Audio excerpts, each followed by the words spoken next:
کفن کا رنگ سفید ہی ہونا چاہیے؟ نہیں، ضروری نہیں ہے، رواج پڑ گیا ہے، کفن کسی بھی کلر کا ہو سکتا ہے۔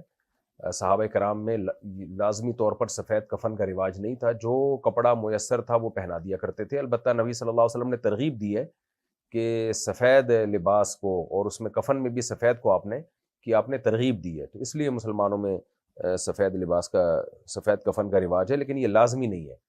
جو میسر ہو، چادر لپیٹ کے میت کو کفن پہنا کے میت کو دفن کیا جا سکتا ہے۔ جو چیز شریعت میں جتنی ہو اس کو اتنا ہی رہنے دینا چاہیے، لیکن بہرحال اب سفید رنگ بھی آسانی سے اویلیبل ہے، تو اس میں کوئی پھڈے وڈے بھی نہ کریں لوگوں سے کہ پتہ چلا آپ نے گلابی رنگ میں دفنانا پسند کر رہے ہیں، آپ وصیت کر دیا آپ نے، تو افضل یہی ہے سفید رنگ، تو چلنے دیں اس کو۔